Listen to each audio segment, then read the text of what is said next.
어쩜 이렇게 시간이 안 가는지 정말 버스 안에서 고잉 이불 속에서 고잉 고잉은 언제나 너에게 고잉 고잉.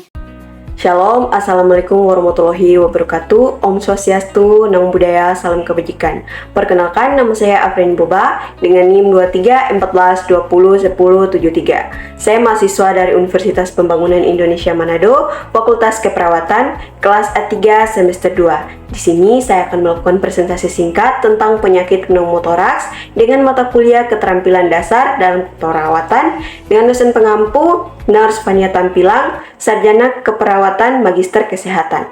Tujuan saya membuat presentasi ini adalah untuk menuntaskan tugas ujian akhir semester saya.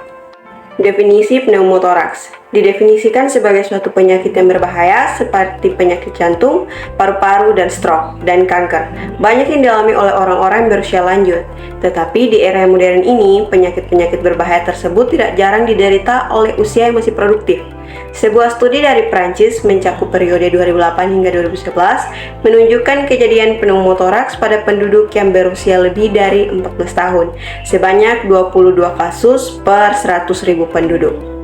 Pneumotoraks di Indonesia mencapai 2,417 per 100.000 per tahun. Secara umum pneumotoraks terjadi pada usia 20 hingga 30 tahun dengan insidensi pria lebih banyak daripada wanita.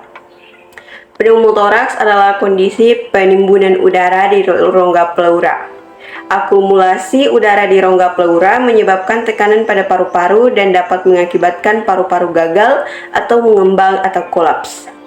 Pneumotoraks dibagi menjadi dua, yakni traumatik dan atraumatik. D.A. Sihombing 2023. Tanda dan gejala. 1. Nyeri dada, yaitu nyeri tiba-tiba yang tajam di suatu sisi dada, seringkali terasa lebih parah saat bernapas, dalam atau batuk. 2. Sesak napas, kesulitan bernapas atau napas pendek yang bervariasi dari ringan hingga berat tergantung pada ukuran pneumotoraks. Takikardia, yaitu denyut jantung cepat. Ada kelelahan, batuk kering, wheezing atau suara napas yang berbunyi seperti siulan.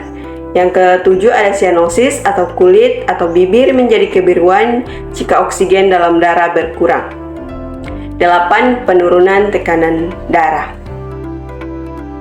Penyebab pneumotoraks dapat disebabkan oleh trauma atau cedera pada misalnya patah tulang rusuk atau luka tembak. Pneumotoraks spontan primer terjadi tanpa paru-paru sebelumnya pada orang muda yang tinggi, kurus, dan perokok. Pneumotoraks spontan sekunder disebabkan oleh penyakit paru-paru seperti PPOK, asma, tuberkulosis. 4. Prosedur medis. Komplikasi dari tindakan medis seperti biopsi paru-paru atau vent mekanik. 5. Barotrauma, cedera akil perubahan tekanan atau penyempitan pilot. 6. Genetik, kondisi seperti sindrom Marfan atau sindrom Ehlers-Danlos. 1. Penyebab awal spontan, tanpa sebab yang jelas, sering pada manusia muda yang tinggi dan kurus atau dengan kondisi paru-paru seperti COPD. Ada traumatik, akibat cedera dan kecelakaan luka tusuk. Plagogenetik, akibat prosedur medis aspirasi jarum vent mekanik. 2. Kebocoran udara. Udara keluar dari paru-paru, ruang pleura menyebabkan kolaps paru-paru. 3. Akumulasi udara. Udara di ruang pleura menekan paru-paru, mengurangi kapasitas paru-paru dan menyebabkan hipoksia. 4. Pneumotoraks. Tegang tinggi di ruangan pleura menyebabkan distres pernapasan berat dan kolaps kardiovaskular yang mengancam jiwa. Yang kelima, ada gejala dan tanda.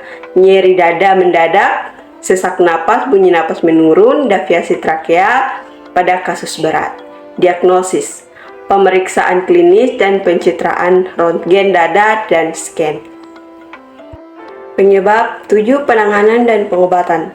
Observasi untuk kasus ringan, oksigen membantu penyerapan udara, aspirasi jarum untuk mengeluarkan udara, tabung dada untuk mengeluarkan udara secara kontinu, operasi untuk kasus berulang atau persis. 8. Tindak lanjut dan pencegahan pemantauan teratur dengan pencitraan. Komplikasi. Komplikasi pneumotoraks atau paru-paru yang kolaps bisa berakibat serius jika tidak ditangani dengan cepat. Beberapa komplikasi termasuk pneumotoraks tegang dan gagal pernapasan, pneumotoraks berulang, efusi pleura, infeksi hipotensi, dan emfisema subkutan. Pengenalan dini dan penanganan yang tepat penting untuk mencegah masalah lebih lanjut. Pencegahan. Pneumotoraks melibatkan langkah-langkah seperti menghindari trauma dada, berhenti merokok, mengelola kondisi paru-paru yang mendasarinya, berkonsultasi dengan dokter jika memiliki resiko, dan mengenali gejala serta tindakan darurat yang tepat. Pemeriksaan penunjang.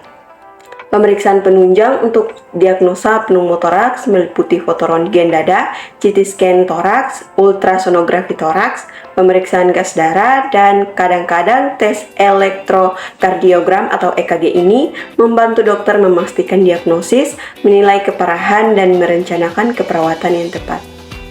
Itulah penjelasan singkat dari saya tentang penyakit pneumotoraks. Sekian dan terima kasih. Bye-bye.